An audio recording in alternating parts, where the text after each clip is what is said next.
on opposition parties now wanting parliament to be dissolved. Let's have a look at those tweets coming in now. Simon Gwynrod says maybe opposition party leaders can use the opportunity to have a little chat with the DA about the shenanigans in Cape Town. And the Nelson Mandela Bay too, hashtag opposition meeting, hashtag UDM, hashtag EFF, hashtag DA, hashtag COPE. And those were the opposition parties in a briefing just a short while ago. The Republic, Tabo on social saying there, hashtag opposition meeting. If Cyril can't win today, the opposition will fill the streets and ask for a special seating. Hashtag the ANC will have to vote with them and opposition will claim the victory. Should they not vote with them, they go down in 2019. Cyril has no choice but to get rid of Jay-Z today. Dr. Bongani Zungu there says if parliament is dissolved and an early election happens as planned by hashtag opposition meeting, the DA and EFF stand a better chance to increase their votes. That's Dr. Bongani Zungu's views coming through here on News Today, whilst Phamandla Mthethwa thinks that opposition meeting, these parties offer nothing for South Africa. Even if there was an election today, the ANC will clap them, taking over 65% of the votes. Same sentiments as my previous analyst, Levi Ndos. Phamandla, thank you so much for your views. Buhlebezwe Kumete says Malema himself had his turn to eat. Guess what? Wadla wachitha bamxosha. Hashtag opposition meeting. And he's even laughing there. Thank you so much for those views coming in through on social media. All right, we keep tracking this story, and for more analysis, let's now welcome SABC reporter Tshepo Ikaneng. Tshepo, a very good afternoon to you. Look, we all know that the stakes are very high in this meeting. Could essentially be the answer to the nerving wait for a clear resolution on the Zexit. Do tell us what's happening out there. Yes, most definitely a crucial moment for the country. The leadership of the ANC, they've started their meeting around 2:00 p.m. local time. We've just been told authoritatively that the deal has been struck and the president has agreed to be recalled. But what is now a sticking point is the issue of communication, whether it's done through the office of the presidency at the union buildings, or the ANC will take ownership of conveying that message to the national public. We haven't been briefed as the media. We are camping outside of the Irene where the talks are currently undergoing. We've seen some of the leaders leaving. That was the matter only under discussion. It was a one-term agenda whereby the ANC leadership led by Cyril Ramaphosa was conveying what really was the main issues regarding their intervention since last week in Cape Town. So we've been told that the decision has been taken and that the president has to be recalled. But the modalities in terms of how this message will be conveyed to the nation is the one that is still being decided upon. But for now, we haven't been here getting anything. Yeah. All right, Tshepo, do tell us, I mean, in the likelihood that this, of course, is the actual message that that decision has been derived, that the president is going to step down. Let's look at the reaction, both looking at the country and, of course, the opposition parties.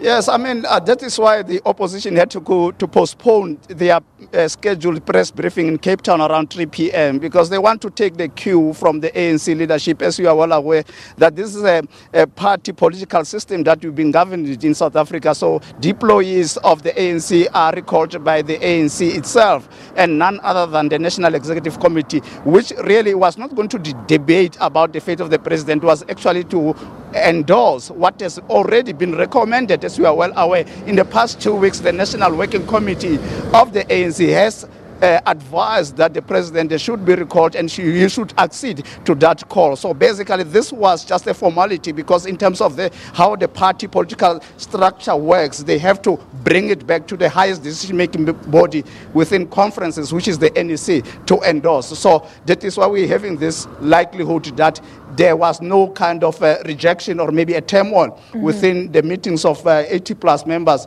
of the NEC when they debated this issue 2 hours ago. All right, and Tshepo, now looking at those news, then what would the process after the recall be? Because it's not necessarily cut out and dry that Ramaphosa will automatically take over. We've just heard the opposition parties, they're giving a briefing, and they are now saying that after the removal of President Jacob Zuma, they are going to call for a motion that Parliament be dissolved.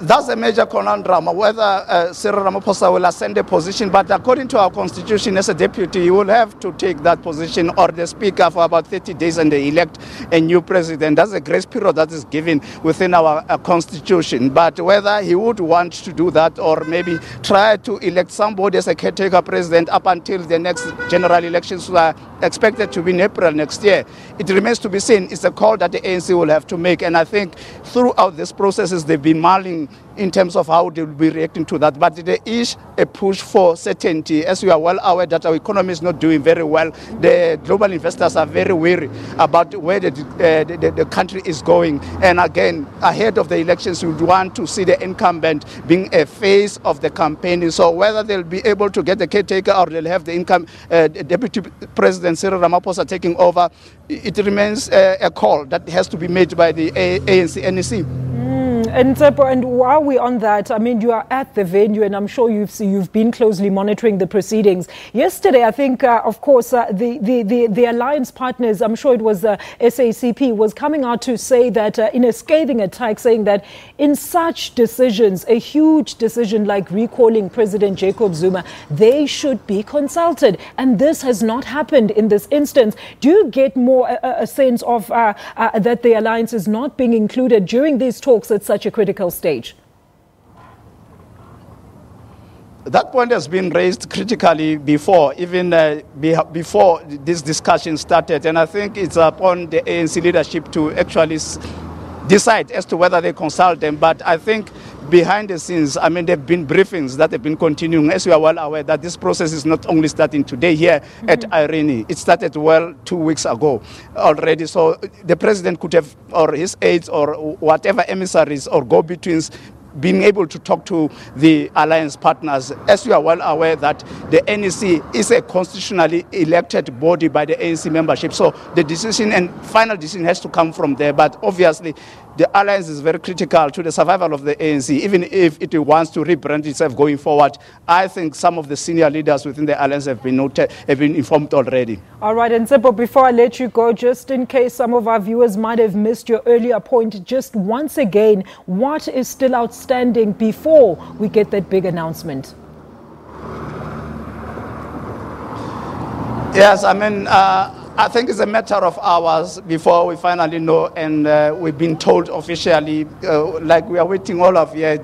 Lots of us, international media, is also present here to really get it as it breaks, but it will take time. I mean, this is not a matter of just playing to the gallery and then to appease the international global networks or local media. They have to know that they are talking about the well-being of the nation. So I think right protocol and advices will have to be taken into interest before that announcement is finally made. But it's a matter of time, I think. All right, Tshepo, thank you so much. We'll keep checking up with you. That is our reporter. They are stationed outside Irene, Tshepo Ikaneng, and he's live to us from there, where we are waiting the outcome and hopeful finality of the exit talks. And we've just heard there news that are unconfirmed at the stage from our reporter that possibly the decision to recall President Jacob Zuma has been agreed upon, but they're just waiting for the proper channels as to how to announce that. So please stay tuned to SABC News. Let's take a quick ad break. I'm back in a short while.